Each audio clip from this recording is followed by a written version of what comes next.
आप सभी को नमस्कार। कल अनलॉक 2 आया, उसमें कोचिंग इंस्टीट्यूट कॉलेज को डेट बढ़ा दिया गया 31 जुलाई तक। शायद में भी मेरे अंदाज से अक्टूबर तक सरकार खोलेगी भी नहीं। शिक्षा का जो ये है वो सरकार की नज़र में सबसे लास्ट पायदान पे आता है, क्योंकि आप देख रहे हो कि सब कुछ खुल चुका है। कोचिंग स्कूल इंस्टीट्यूट सरकार की नज़र में कुछ है ही नहीं, शिक्षा है ही नहीं, क्योंकि कोरोना जो है सिर्फ कोचिंग संस्थान में और स्कूल कॉलेज में ही बसा हुआ, बाकी हर जगह से कोरोना महामारी चला जा चुका है। बस में ठूस ठूस के 40-45 लोग जा रहे हैं, लेकिन एक स्कूल कॉलेज कोचिंग 20-25 बच्चे बैठ के पढ़ नहीं सकते। ये सरकार की रूल है या नियम है वो पता नहीं। लेकिन प्राइवेट शिक्षकों की जो स्थिति है, एक वीडियो पिछले वीडियो के बाद पूरे देश से प्राइवेट शिक्षकों का जो फोन आया, उस वीडियो के बाद मुझे शब्द नहीं है बताने का उनका दर्द कैसा है। एक घर में एक आदमी कमाने वाला है जो 10-50 बच्चे को पढ़ा करके कोचिंग इंस्टीट्यूट चला करके अपने घर फैमिली चलाता था, जो 4 महीने से बंद है, जो 4-5 महीने से बंद है, 5वां महीना भी बंद रहना पड़ेगा। लेकिन सर उसके लिए कोई नहीं सोचेगा, लेकिन उसके इनकम के लिए कोई नहीं सोचेगा। कल रात में एक कहां से अननोन महिला ने फोन किया कि सर प्राइवेट शिक्षकों का जो दर्द बयां किया वो सही बयां, क्योंकि वो उनके हस्बैंड नहीं है, वो प्राइवेट स्कूल में पढ़ाते थे, घर में 10-20 बच्चों को पढ़ा के अपने जीवन को आप चला रहे थे।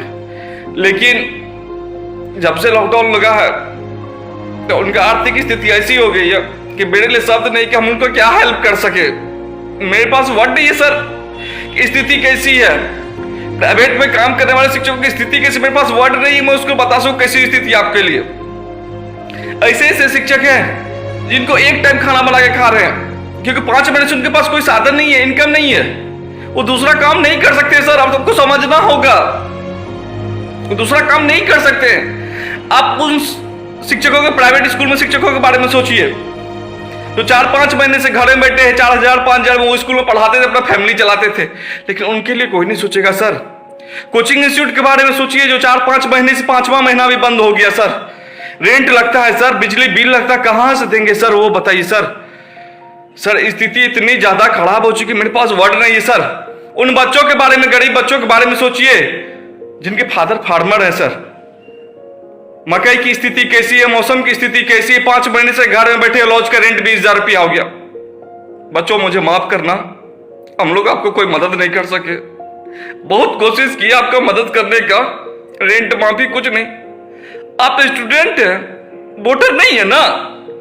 जिस दिन वोटर बन जाएगा देश के लिए, उस दिन आपके बारे में सोचा जाएगा।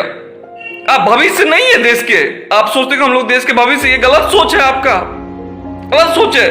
कोई रेंट माफी नहीं, वो कुछ नहीं सोचना। अरे बच्चों को कम से कम कहा तो दीजिए सर, कहा तो दीजिए। 1 साल घर में बैठना है, रूम खाली करके वो अपना घर चले जाएंगे। और कोचिंग वाले तो कहा दीजिए कि 1 साल कोचिंग बंद रखेंगे कि वो अपना रूम खाली कर दे। सर कहां से रेंट देंगे, अपने घर को खिलाने के पैसा, मकान का रेंट कहां से देंगे। और प्राइवेट शिक्षकों तो कहा दीजिए सर, कहा दीजिए सर, क्या उनका कुछ नहीं होने वाला है। प्राइवेट शिक्षकों के उनके बारे में कोई नहीं सोचने वाला है, लेकिन सर उनका दर्द कोई नहीं समझेगा।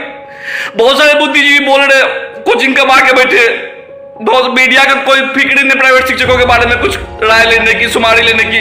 अरे मर जाए कुछ फैमिली, क्या मर जाए, जितना कोरोना से नहीं मरे उतना प्राइवेट शिक्षक भूखे मर जाएंगे, भूखे मर जाएंगे।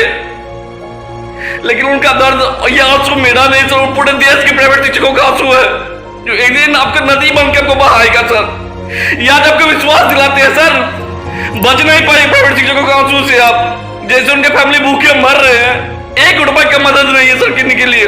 ये देश के प्रधानमंत्री, ये हमारे राज्य के मुख्यमंत्री के प्राइवेट शिक्षक के बारे में सोचिए। सर मर जाएंगे उनके बच्चे भूखे प्यासे। सर आप बर्दाश्त से फाजिल, इतने शिक्षकों का फोन है सर, कल के बाद और शिक्षकों का फोन किया होगा सर।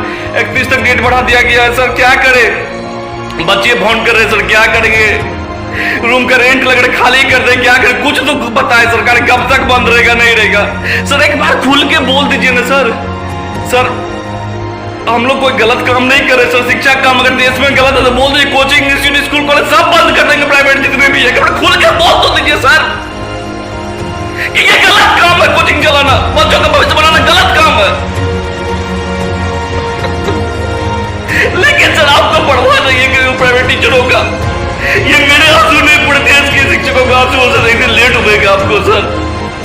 बच नहीं पाई है इतनी रातों से। उन प्राइवेट शिक्षकों के हाथों से बच नहीं पाए जिनके घर फैमिली चलते। कुछ स्टूडेंट ऐसे जो स्कूल में पढ़ाई खुद भी पढ़ते थे, अपने फैमिली भी चलाते थे, लेकिन उसको सूद लेने वाला कोई नहीं है, ना 1 रुपए कोई मदद करने वाला, ना सरकार प्रशासन, कोई नहीं। एक सिंपल उदाहरण बताते हैं, बैंक जाइए आप, हर काम के लिए लोन है, शिक्षा के लिए आपके और शिक्षकों के लिए कोई लोन नहीं है। आप बोलते कोचिंग चलाते, बोले बैंक में कोई लोन, स्कूल के टीचर बोले कोई लोन नहीं है। देश में शिक्षा का स्तर कैसा है वो आप सभी जानते हैं, और हम विश्वास दिला रहे हैं कि कोरोना में सबसे ज्यादा तबाह होगा तो शिक्षा से तबाह होगा। सर इनको बचा लीजिए, हमारा निवेदन है प्रदेश के प्रधानमंत्री, राज्य के मुख्यमंत्री और राज्यपाल से। सर जिला प्रशासन से इन प्राइवेट शिक्षकों के दर्द को समझिए सर, नहीं तो सर ये मर जाएंगे, भूखे प्यासे मर जाए। कुछ तो मदद कीजिए इन शिक्षकों का सर, निवेदन है हाथ जोड़ के। सर इन दर्दों को समझिए सर, नहीं तो प्राइवेट फैमिली इनके नहीं रह पाएंगे सर। इनका दर्द हम समझ सकते थे, आप इतने बड़े लोग क्यों नहीं समझ सकते सर? प्लीज सर इनकी मदद कीजिए सर, इनकी मदद कीजिए। मर जाएंगे इनके फैमिली भूखे प्यासे, वो किसी से मांग भी नहीं सकते, उनकी कोई मदद भी नहीं करेंगे। बच्चों के बारे में सोचिए, कहाँ से वो रेंट देंगे सर? 5-5, 6-6 महीने 25-25 हजार रुपये 40-40 रेंट में कहाँ से रेंट देंगे सर? प्लीज सर समझिए हमारी बातों को सर। आप सभी से निवेदन है कि वीडियो के ज्यादा से ज्यादा शेयर कीजिए, सरकार प्रशासन तक हमारे दुख दर्द पहुंच सके। बहुत बहुत धन्यवाद। Thanks for watching. Please like, share and subscribe my channel.